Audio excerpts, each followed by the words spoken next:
Hello friends, कैसे हैं आप लोग? बिल्कुल फिट एंड फाइन, गुड। तो बच्चे, in the previous video we discussed about the refraction through spherical surface when light passes from denser to rare medium. और उससे पहले हमने डिस्कस किया था refraction through spherical surface when light passes from rare to denser medium. ठीक है, तो सबसे पहले मैं आपको बता दूं कि उन दोनों के जो रिजल्ट निकल के आता है वो क्या रिजल्ट था। ठीक है, और उसके ऊपर बेस्ड हम आज कुछ करने वाले हैं। और ये जो टॉपिक है, this is one of the most important topic of the chapter, जो आपको हर हालत में बहुत ढंग से आना चाहिए।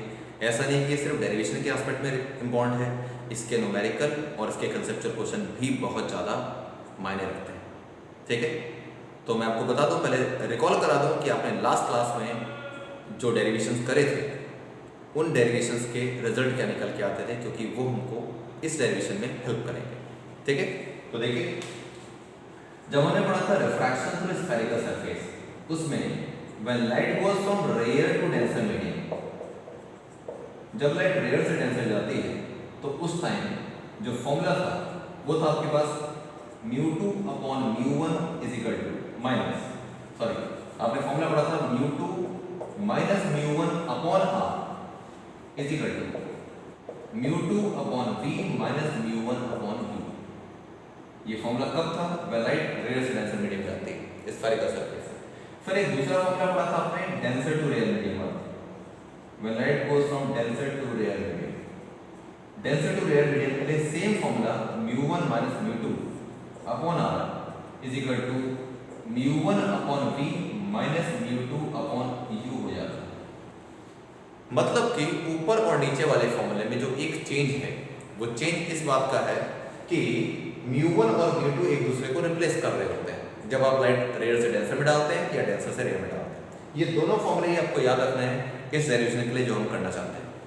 लेकिन इससे पहले कि इस डेरिवेशन को हम समझे, सबसे पहले आपको ध्यान रखना है कि इसका डायग्राम के पीछे कंसेप्ट क्या है, कैसे वो बनता है, उसमें कौन कौन से कैरेक्टर्स हैं जो स्पेशल रोल प्ले करेंगे यहाँ पे। ठीक है, तो देखते हैं। We have a convex lens, और कॉन्वेक्स लेंस में इसके सेंटर को मैंने C मान लिया। नॉर्मली हम कॉन्वेक्स लेंस में सेंटर को ऑप्टिकल सेंटर O मान लेते हैं, but here we are denoting object as O, इसलिए मैं O का यहाँ पे यूज नहीं कर रहा हूँ।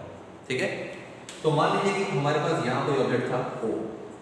अब क्या होता है, लाइट पास करती है, यहाँ से ट्रेवल करती है, दिस इज इंसिडेंट रे। अब ये इंसिडेंट रे है, तो आपको पता है कि अगर नॉर्मल इसके ऊपर मैं ऐसे ड्रॉ करूँ ये, तो लाइट जब रेयर से डेंसर मीडियम में जाती थी it went towards the normal, और लाइट ऐसे चलती है, ऐसे।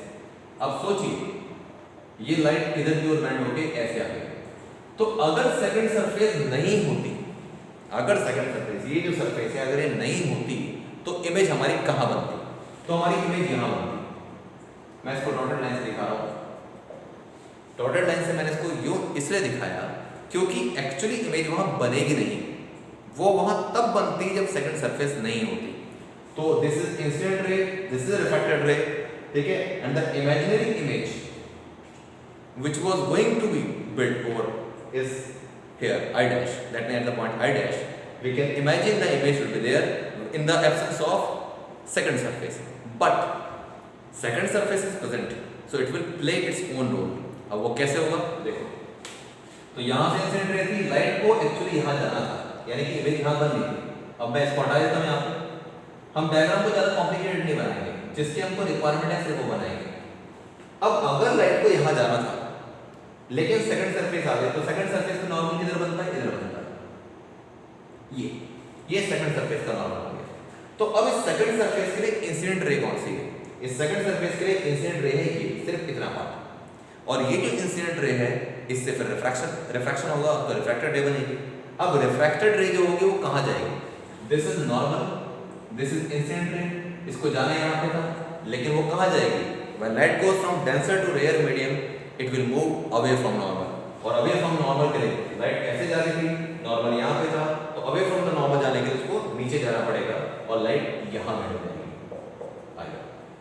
क्योंकि लाइट एक्चुअली जा रही थी यहाँ पर, और नॉर्मल है ऐसे, तो नॉर्मल से अगर इंसिडेंट लाइट को दूर जाना है तो उसको नीचे जाना पड़ेगा, क्योंकि ऊपर चली गई तो टुवर्ड्स द नॉर्मल हो जाएगा, वो कंसेप्ट गलत हो जाएगा। ठीक है, तो लाइट फाइनली हमारे पास यहाँ आ गई, दिस। तो एक्चुअली लाइट यहां से आके एक बार यहां रिफ्रैक्शन सफर करती है और एक बार और रिफ्रैक्शन सफर करती है। तो दोनों सरफेस से दो तरीके का रिफ्रैक्शन होता है।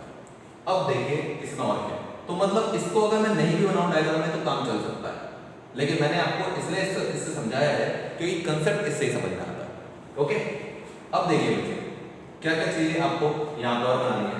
O से लेकर इसके ऑप्टिकल सेंटर तक का जो डिस्टेंस था वो था मेरे पास माइनस का U होता है, ठीक है। यहां से लेकर यहां तक का जो डिस्टेंस होता है फाइनली यहां पर वो V होगा, और C से लेकर I' तक का जो डिस्टेंस होगा वो होगा V'। आप चाहें अगर आपको बहुत समस्या हो रही हो तो मैं C की जगह P भी ले सकता हूं, कहीं आप C को सेंटर ऑफ कर्वेचर ना समझ जाए, ठीक है। इसलिए मैंने चलो यहाँ से C हटा दी, इसको मैंने P मान लिया। अब देखो बेटा, तो O से लेकर P तक का डिस्टेंस माइनस का U था, और O से P से लेकर I तक का डिस्टेंस V था, P से लेकर I' तक का डिस्टेंस V' था। अब एक बात आपको याद हो कि जब हम इन दोनों फॉर्मूलों का डेरिवेशन कर रहे थे तो वहां हमने साइन कन्वेंशन यूज किए थे, और क्योंकि इन्हीं फॉर्मूलों को यूज करके मैं आगे डेरिवेशन करूंगा तो मैं दोबारा साइन कन्वेंशन यूज नहीं कर सकता। इसका मतलब ये होता है कि जब एक बार साइन कन्वेंशन यूज करके आप डेरिवेशन कर चुके और उसके बाद उन्हीं डेरिवेशन की हेल्प से आप कोई दूसरा डेरिवेशन कर रहे हो तो आप साइन कन्वेंशन दोबारा यूज नहीं करते। इसका मतलब ये हुआ कि मुझे जब u रखने की जरूरत होगी OP, तो OP की जगह मैं माइनस u ना रख के सिर्फ u रखूंगा। क्यों? क्योंकि जो माइनस कन्वेंशन था इसको मैं ऑलरेडी यूज कर चुका था इन दोनों डेरिवेशन को करते हुए, इसलिए हम उसको दोबारा यूज नहीं करते। तो मेरी बात एक बार दोबारा सुने, मैंने कहा कि अगर कुछ डेरिवेशंस को करते हुए आपने साइन कन्वेंशन यूज करे हो और फिर उन दोनों डेरिवेशन की हेल्प से आप फिर एक और डेरिवेशन डेराइव कर रहे हो जिनमें पिछले डेरिवेशन का ही यूज हुआ हो, तो आप साइन कन्वेंशन दोबारा यूज नहीं करते, ठीक है। क्योंकि ये प्रॉब्लम आती है बच्चों को, वो सोचते हैं कि कब साइन कन्वेंशन यूज करने हैं कब नहीं करने हैं, तो उसकी डिटेल मैंने आपको बता दी, ठीक है। अब देखते हैं डेरिवेशन होगा कैसे। बहुत सिंपल डेरिवेशन, बड़ा simple, very easy.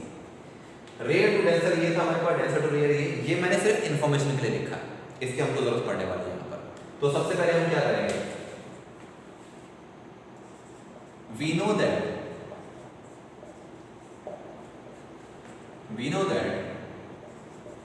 when incident light goes from rare to denser medium, तो फॉर्मूला क्या है हमारे पास? तो फॉर्मूला था हमारे पास μ2 upon v minus μ1 upon u is equal to μ2 minus μ1 upon r। ये फॉर्मूला हमारे पास होता है। इसको मैं कैसे भी लिख सकता हूँ, इसको लेफ्ट हैंड साइड को पहले लिख लूँ, राइट हैंड साइड को बाद में लिख लूँ, या उल्टा कैसे भी लिख सकते हैं, ठीक है। ये फॉर्मूला था हमारे पास जो मैंने पहला फॉर्मूला लिखा, this formula rare to denser. अब इसमें क्या क्या चीजें हैं, क्योंकि मैंने अभी जो लिखा है वो सिर्फ रेयर से डेंसर के लिए लिखा है, और डायग्राम में हमने क्या बनाया, डायग्राम में हमने रेयर से डेंसर भी बना रखा है, डेंसर से रेयर भी। तो हम इस डायग्राम का हाफ ऑफ पार्ट इमेजिन करके करेंगे। अब देखिए बहुत कंसेप्ट की बात बता रहा हूं, बहुत ध्यान से सुनना। सिर्फ फर्स्ट सरफेस के लिए ऑब्जेक्ट कहाँ है और इमेज कहाँ है, सिर्फ फर्स्ट सरफेस के लिए। फर्स्ट सरफेस का ऑब्जेक्ट था O पर, और ये जो इमेज बनाता है वो बनाता है I' पर, यानी फर्स्ट सरफेस के लिए इमेज I पर नहीं बनती है, फर्स्ट सरफेस तो इमेज I' पे बना था।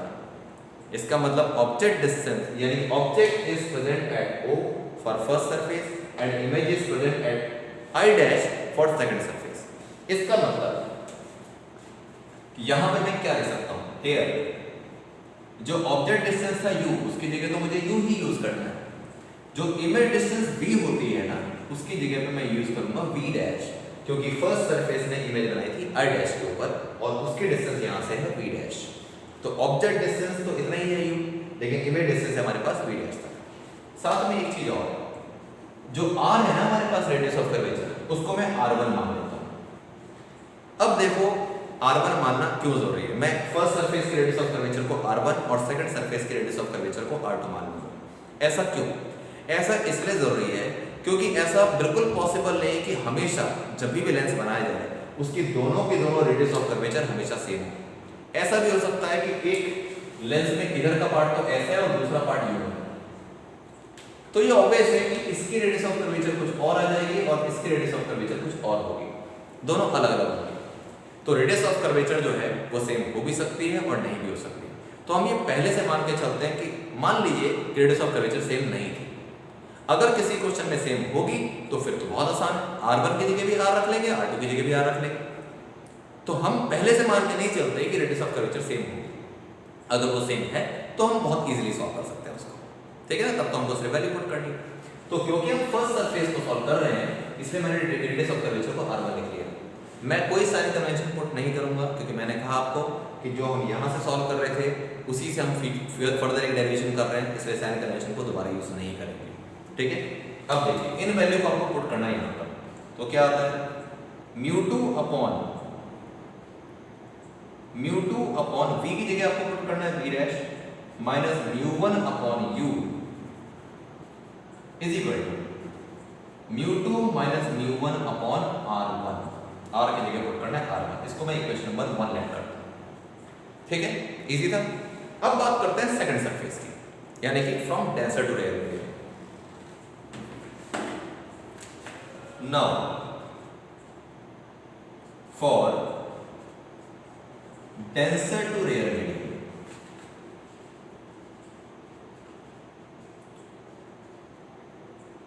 For denser to rare medium, denser to rare medium में आपके पास फॉर्मूला था वो μ1 माइनस μ2 अपॉन r। मैं चलो उसको इसी फॉर्म में लिखता हूँ जैसे ऊपर लिखा था, तो उसके हिसाब से इसको पहले लिखूंगा मैं μ1 upon v minus μ2 upon u, μ2 upon u is equal to μ1 minus μ2 upon r। ये फॉर्मूला मैंने लिख लिया इसके हिसाब से, ठीक है। अब क्या करना है, यहां पर क्या क्या चीजें हमारे पास अवेलेबल है हियर। अब कंसेप्ट समझते हैं। मुझे तीन चीजें लिखनी है जो मैंने यहां लिखी थी। एक मुझे u की वैल्यू चाहिए, एक मुझे v की वैल्यू चाहिए और एक मुझे r की वैल्यू चाहिए बेसिकली। हाँ, अब देखते हैं, डायग्राम से समझते हैं। जो हमारी सेकंड सरफेस है वो ये है। क्या आप मुझे बताएंगे सेकंड सरफेस के लिए इंसिडेंट रे कौन सी थी? इंसिडेंट रे थी ये, ठीक है। तो इंसिडेंट रे जिस ऑब्जेक्ट की तरफ जाती है या जिससे आती है उसको बोलते हैं ऑब्जेक्ट। तो ये इंसिडेंट रे जा रही है इसके पास, तो ये एक ऑब्जेक्ट की तरह ट्रीट कर रहा है। किसके लिए? सेकंड सरफेस के लिए। तो ये बेसिकली हो गया एक वर्चुअल ऑब्जेक्ट, क्योंकि यहां कुछ था नहीं, लेकिन ये रे फिर भी इधर की ओर इंडिकेट कर रही थी। तो ये एक वर्चुअल ऑब्जेक्ट है और इस सेकंड सरफेस ने इमेज फाइनली कहां बनाई? इमेज बनाई यहां, यानी कि this is object, this is object for this is object for this surface and this is image for this surface। तो इसका मतलब ये हुआ कि P से लेकर I डैश तक का जो डिस्टेंस होगा उसको हम मानेंगे ऑब्जेक्ट डिस्टेंस, और P से लेकर I तक का जो डिस्टेंस होगा उसको बोलेंगे इमेज डिस्टेंस। तो बहुत सीधी सी बात है। अब मैं आपको इस चीज को समझाता हूँ किस तरीके से हम इसको समझ सकते हैं। मान लीजिए कि मेरे पास दो मिरर है, दो मिरर, ठीक है, प्लेन मिरर, सिंपल जैसे मिरर होते हैं, ठीक है। मैंने क्या किया, अपने आगे मैंने एक मिरर ऐसे लगा दिया। अब मैं ऑब्जेक्ट हूं और मिरर के अंदर मेरी एक इमेज बनी हुई, ओके। अब क्या ये पॉसिबल है कि मैं एक मिरर को अगर यहां लगा दूं अपने बगल में तो इस मिरर के अंदर मेरी फोटो आ जाए? क्या ये पॉसिबल है? बिल्कुल पॉसिबल है। मैं ऑब्जेक्ट हो गया, इमेज बन गई इसके अंदर। अब ये जो मिरर के अंदर जो इमेज बनी हुई है ना, वो इस मिरर के लिए ऑब्जेक्ट की तरह ट्रीट करेगी और इस मिरर के अंदर इमेज बन जाएगी। तो इस ऑब्जेक्ट से बन गई इमेज यहां और इस ऑब्जेक्ट से इमेज बन गई यहां। तो इसका मतलब है पहले ऑब्जेक्ट की जो इमेज होती है वो दूसरे के लिए ऑब्जेक्ट का काम कर सकती है। अब मैं इसका एक और एग्जांपल बताता हूं। मान लीजिए ऐसा हुआ कि आपको एक पुरानी फोटो मिल गई घर पे, पापा मम्मी की एक पुरानी फोटोग्राफ थी, और आपने सोचा कि पापा मम्मी की क्योंकि मैरिज एनिवर्सरी आ रही है तो उनको कुछ गिफ्ट किया जाए, कुछ एंटीक गिफ्ट किया जाए जो उन्होंने इमेजिन ना किया हो। ऐसे तो हम बहुत सारे शॉप पे जाके बहुत कुछ खरीद सकते हैं, लेकिन जो पुरानी फोटोग्राफ का जो कलेक्शन होता है उसको सबसे एंटीक माना जाता है, वो सबसे गहरा असर करता है, ठीक है। तो अब क्या हुआ, आपको एक बहुत पुरानी फोटोग्राफ एक एल्बम के अंदर मिल गई, ठीक है। आपने देखा वो फोटोग्राफ बहुत ही ब्लर हो चुकी थी, डल हो चुकी थी, वो ब्लैक एंड व्हाइट भी हो सकती है, या हो सकता है कि उसको देख के पता लग रहा था बड़ी पुरानी फोटोग्राफ है। अब उस फोटोग्राफ को एज इट इज आप यूज कर नहीं सकते थे, तो आपने सोचा कि मैं इसको बढ़िया करवा के, फ्रेम करवा के पापा मम्मी को गिफ्ट करता हूँ। तो आपने क्या किया, वो फोटोग्राफ लेके गए आप किसी फोटोग्राफिक शॉप पे, ठीक है, वहां गए और वहां पे जाके आपने कहा कि भैया एक काम करो, इस फोटोग्राफ से एक बढ़िया सी बड़ी फोटोग्राफ बना दो। और उसको फ्रेम करके मुझे गिफ्ट करना है। तो क्या कैमरामैन ये काम कर पाएगा? कर पाएगा? बिल्कुल कर पाएगा। वो उस फोटोग्राफ से एक और फोटो खींचेगा, उसकी क्वालिटी को बेटर करेगा और उसको एनलार्ज करेगा साइज के अंदर, और उसके बाद उसको फ्रेम में बना के दे देगा। अब आप सोच के देखिए कि यहाँ क्या हुआ। पता है सबसे पहला ऑब्जेक्ट कौन था? सबसे पहला ऑब्जेक्ट था आपके पेरेंट्स, पापा मम्मी। वो ऑब्जेक्ट थे, उन्होंने एक फोटो खिंचवाई जो यहाँ रखी। अब ये फोटोग्राफ आप लेके गए कहाँ पे? फोटोग्राफिक शॉप पे। तो ऑब्जेक्ट की इमेज आ गई यहाँ, और वो इमेज कैमरामैन के लिए क्या है? कैमरामैन के लिए वो ऑब्जेक्ट है और उसकी फाइनल इमेज वो बनाएगा। इसका मतलब है image of first object behaves as object for the second. पहले वाले की जो इमेज थी वही ऑब्जेक्ट बन जाएगी सेकंड केस में। तो यही तो हम बात कर रहे हैं यहाँ कि इस ऑब्जेक्ट की जो इमेज यहाँ पर थी वो ऑब्जेक्ट की तरह काम करेगी। इसके लिए इसकी ऑब्जेक्ट की इमेज जो यहाँ थी वो ऑब्जेक्ट की तरह काम करेगी सेकंड सरफेस के लिए। तो सेकंड सरफेस के लिए ऑब्जेक्ट ये हो गया और फाइनल इमेज यहाँ बनी थी इसमें। तो इसीलिए क्योंकि ऑब्जेक्ट ये है तो P से लेकर I डैश तक के डिस्टेंस को इस बार हम बोलेंगे ऑब्जेक्ट डिस्टेंस, और P से लेकर I तक के डिस्टेंस को बोलेंगे इमेज डिस्टेंस। क्लियर है ये बात? ठीक है। तो अब मुझे वैल्यू पुट करनी है। अब मुझे U जो था मेरे पास यहाँ पे object distance for second surface, second surface के लिए ऑब्जेक्ट डिस्टेंस था V डैश, और सेकंड ऑब्जेक्ट के लिए इमेज डिस्टेंस था वो V ही था, और R को क्या लिखूंगा? R2। R हमारे पास R2 हो जाएगा सेकंड सरफेस के लिए R2। बस अब आपको इनकी वैल्यू को इसमें पुट कर देना। तो चलिए देखते हैं।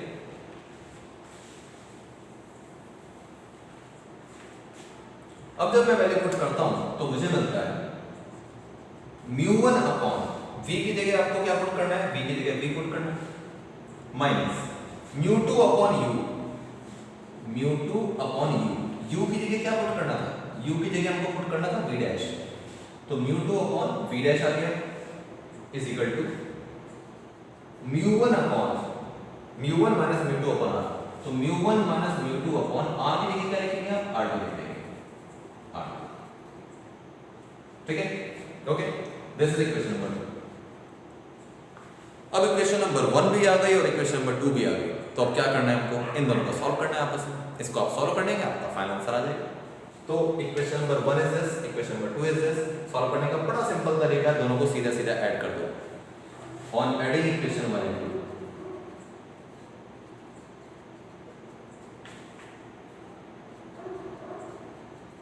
On adding equation 1 and 2 we get क्या मिलेगा? देखिए आपको मिलता है μ2 upon v dash minus μ1 upon u। ये तो इसकी लेफ्ट साइड थी और यहां इसकी लेफ्ट साइड क्या थी? μ1 upon v minus μ2 upon v dash is equal to क्या आ गया? μ2 minus μ1 upon r1 plus μ1 minus μ2 upon r2। ये मिल गया आपको। तो अब कैसे सॉल्व करेंगे? बहुत easy. μ2 upon v dash, μ2 upon v dash cancel हो गए। ठीक है, क्या मिला यहां पे आपको? मैं इसको लिखता हूं पहले μ1 अपॉन v माइनस का μ1 upon v, μ1 upon v minus वाले को हम पीछे लिख देते हैं तो μ1 अपॉन u आ गया इज इक्वल टू में क्या बचा? अब यहां पे एक बात ध्यान रखना, ये μ2 माइनस μ1 लिखा है और ये μ1 माइनस μ2 लिखा है। अगर मैं इन दोनों में से माइनस साइन कॉमन ले लूं तो ये μ2 माइनस μ1 ही आ जाएगा। तो अब क्या आएगा? μ2 माइनस μ1 अपॉन r1, और इसमें से माइनस कॉमन लेके मैं इसको भी μ2 माइनस μ1 बना देता हूं अपॉन r2। ये फायदा ये होगा कि इन दोनों में से एक कॉमन आ जाएगा। ठीक है, ध्यान रखना है ब्रैकेट के अंदर माइनस साइन वहां पे यहाँ। अब 2 स्टेप और लिखना है और आ जाएगा आपका आंसर।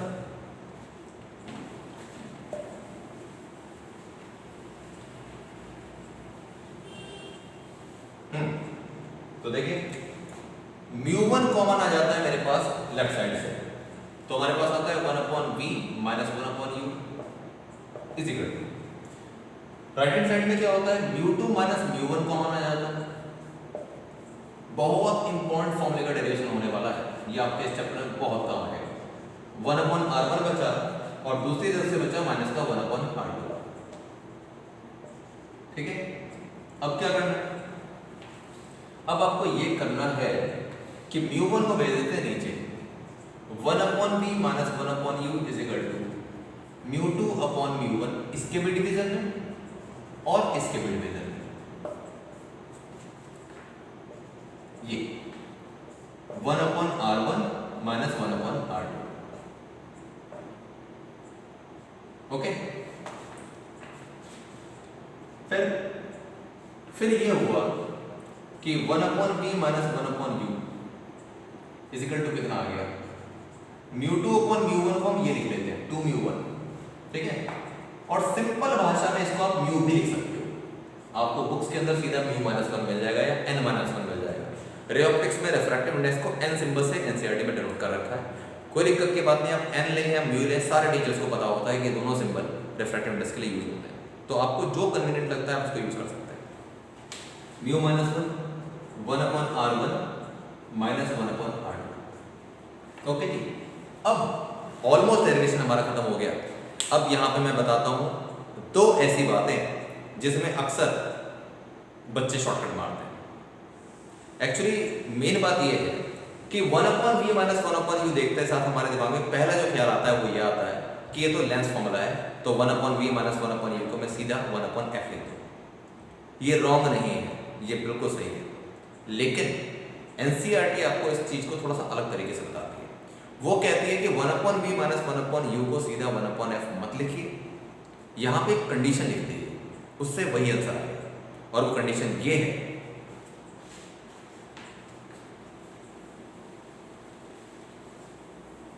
वो कंडीशन आपके पास है when u is equal to infinity v is equal to f। अगर u की वैल्यू इन्फिनिटी हो, यानी कि ऑब्जेक्ट जब इन्फिनिटी पर हो तो इमेज बनती है फोकस पर। और आपको याद हो कि जब आप रे डायग्राम ड्रॉ करते थे क्लास 10th में भी, तो सबसे पहला रे डायग्राम यही होता था कि when object is placed at infinity, तो पैरेलल रेज आती थी कॉन्वेक्स लेंस से और वो फोकस पे जाकर कन्वर्ट हो जाती थी, तो इमेज बनती है फोकल लेंथ पर। तो वही है कि जब u इन्फिनिटी हो, ऑब्जेक्ट जब इन्फिनिटी पर हो, तो इमेज जो बनती है वो फोकस पे बनती है, इसलिए v की वैल्यू हो जाएगी फोकल लेंथ। ठीक है, तो यहाँ पे जब वैल्यू पुट करेंगे तो 1/f minus 1/infinity is equal to μ-1 1/r1 minus 1/r2 and finally 1/infinity is 0, तो सॉल्व करके आता है 1/f is equal to μ-1 1/r1 minus 1/r2। अब मैं आपको ये बताना चाहूंगा कि अगर आपने इसको सीधा 1/v माइनस 1/u को 1/f पे रख के सॉल्व कर दिया तब भी कोई दिक्कत नहीं, मार्क्स तब भी मिल जाते हैं। लेकिन मैं फिर बताना चाहूँगा कंसेप्ट ये था, क्योंकि हमें एनसीईआरटी को फॉलो करना है और वो ये कहती है। अब एक बात, बड़ी इंपॉर्टेंट बात, वो ये है कि इस जो डेरिवेशन हम कर रहे हैं इसका नाम लेंस मेकर्स फॉर्मूला क्यों है। नाम से ही पता लगता है, लेंस मेकर्स फॉर्मूला यानी कि लेंस को बनाने वाला फॉर्मूला, एक ऐसा फॉर्मूला जिसको यूज करके एक्चुअली लेंस क्रिएट होगा। अब ये कैसे होगा ये मैं आपको बताता हूँ। मान लीजिए कि आपको एक लेंस बनाना है ग्लास का, ठीक है, तो आपको पता है कि ग्लास का रिफ्रैक्टिव इंडेक्स 1.5 था या 1.52 था। रिफ्रैक्टिव इंडेक्स ग्लास का हो गया 1.52, और मुझे जब अगर मान लो कि आपको लेंस बनाने का, मान लीजिए आप लेंस के मैन्युफैक्चरर हैं, आप लेंस बनाते हैं, तो आपको ऑर्डर देने वाला क्या बताएगा, आपको ये बोलेगा ऑर्डर देने वाला ग्लास का लेंस बनाओ जिसकी फोकल लेंथ 20 सेंटीमीटर हो या 25 सेंटीमीटर हो। और ये बात मैं आपको इसलिए बता रहा हूँ, आप अपनी लैब जो है फिजिक्स लैब, उसमें जब आप लेंस देखेंगे तो लेंस बेसिकली कवर में आते हैं, छोटे से एनवलप होते हैं। उस एनवलप के ऊपर देखिएगा क्या लिखा है, वहाँ लिखा होगा focal length 20 centimetre, focal length 25 centimetre, focal length 15 centimetre, ऐसा कुछ लिखा होगा।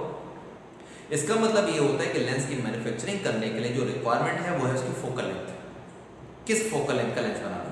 तो मैंने आपको बोला कि बेटा एक काम करिए, आपको एक ऐसा लेंस बनाना है जो बनना ग्लास का है और उसकी फोकल लेंथ 20 सेंटीमीटर होगी, ठीक है। तो अब ये मैंने आपको टास्क दे दिया, अब आपको सोचना है कि ये कैसे बनाया जाएगा। तो आप लेंस मेकर फॉर्मूले की तरफ ढंग से देखिए कि आपको कौन कौन सी चीज़ें पता लग गई हैं और किस चीज़ के बारे में पता लगाना है। फोकल लेंथ मैंने आपको 20 दे दी, ठीक है। रिफ्रैक्टिव इंडेक्स मैंने आपको, चलो इजी बनाने के लिए मैं इसको 1.5 लिख लेता हूँ, मैं 1.5 लिख दूंगा यहाँ। तो 1.5 अगर हो गया और -1, तो जब मैं म्यू की जगह 1.5 -1 रखूंगा तो आप देखिए रेडियस ऑफ कर्वेचर क्या निकल के आता है। सॉल्व करते हैं, ये एक न्यूमेरिकल भी सॉल्व हो जाएगा साथ साथ, चेक करिए।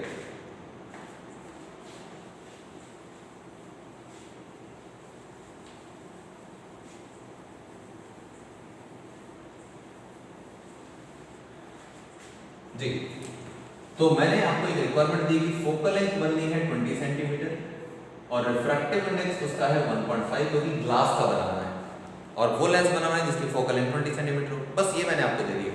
अब आप क्या करेंगे ये मैं आपको बताता हूँ। अब ये होगा कि मैं इस फॉर्मूले के अंदर, ये जो लेंस मेकर फॉर्मूला था, इसमें वैल्यू पुट करूंगा। एफ की जगह मैंने पुट कर दिया 20। एफ की वैल्यू मैंने 20 इसलिए पुट करी क्योंकि वो कॉन्वेक्स लेंस बनाना है। अगर एक कॉनकेव लेंस बनाना होता तो मैं f की जगह -20 पुट करता, क्योंकि कॉनकेव लेंस की फोकल लेंथ नेगेटिव होती है। ये बात आपको पहले पता होनी चाहिए, ठीक है। तो ये आ गया आपके पास 20। फिर म्यू -1, म्यू की जगह मैंने 1.5 लिया, -1 1/r1। आपको जो लेंस, आप जो स्कूल में लेंस देखते हैं वो कैसा होता है, वो लेंस कैसा होता है, दोनों साइड से बिल्कुल इक्वल रेडियस का। और जब दोनों साइड से बिल्कुल इक्वल रेडियस का होता है तो इसका मतलब ये होगा कि मैं R1 और R2 दोनों की जगह R पुट करूंगा। इसको हम बोलते हैं इक्वी कॉन्वेक्स लेंस। ध्यान रखना, एक लेंस होता है बाई कॉन्वेक्स लेंस, एक होता है इक्वी कॉन्वेक्स लेंस। ये दोनों चीजें हो सकता है कि आपको सेम लगे, लेकिन सेम नहीं है। बाई का मतलब होता है 2, बाई कॉन्वेक्स का मतलब एक ऐसा लेंस जो इधर से भी कॉन्वेक्स है और दूसरी साइड से भी कॉन्वेक्स है। कॉन्वेक्स तो दोनों साइड से है, लेकिन इसके लिए ये मस्ट नहीं है कि दोनों की रेडियस ऑफ कर्वेचर सेम हो। बाई कॉन्वेक्स का मतलब बोथ साइड कॉन्वेक्स। अब वो कॉन्वेक्स दोनों साइड पे बराबर रेडियस के हैं या नहीं है वो मैटर नहीं करता। लेकिन अगर मैं लिख रहा हूँ इक्वी कॉन्वेक्स लेंस, जिसको हम नॉर्मली कॉन्वेक्स लेंस बोलते हैं, तो इक्वी का मतलब हो गया इधर भी और इधर भी दोनों साइड बिल्कुल इक्वल होना चाहिए, और एक बिल्कुल इक्वल का मतलब दोनों की रेडियस ऑफ कर्वेचर सेम होनी चाहिए। तो मैं आपको बताऊं कि यहाँ पर मुझे R1 जो फॉर्मूला होता है हमारे पास R1 - R2, इसको मुझे कैसे करना पड़ेगा।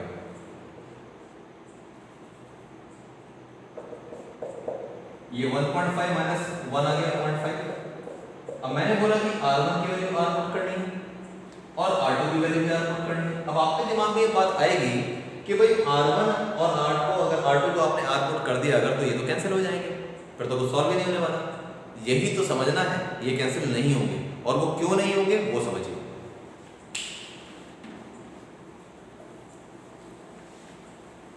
जब आप लेंस फॉर्मूले का भी डेरिवेशन करते हैं या मिरर फॉर्मूले का डेरिवेशन करते हैं तो 1/f = 1/v + 1/u आ जाता है मिरर फॉर्मूले में।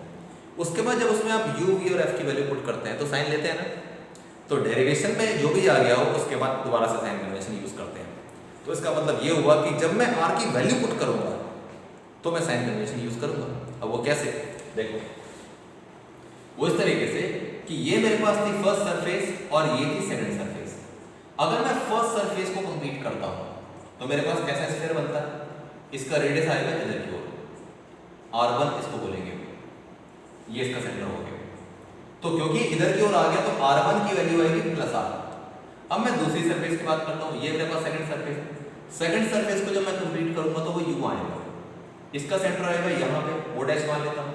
तो फिर यहाँ से लेकर यहाँ तक का जो डिस्टेंस होगा, जैसे इसमें तो आपके पास इस सरफेस से लेकर या बेसिकली सेंटर से आप डिस्टेंस नापते हैं, इसके लिए रेडियस इधर की ओर है, मतलब इसका कर्वेचर इधर है तो रेडियस इधर है, तो R1 = +R है। लेकिन इसके लिए इसका सेंटर इधर है तो जो R2 आएगा वो मेरे पास आएगा -R।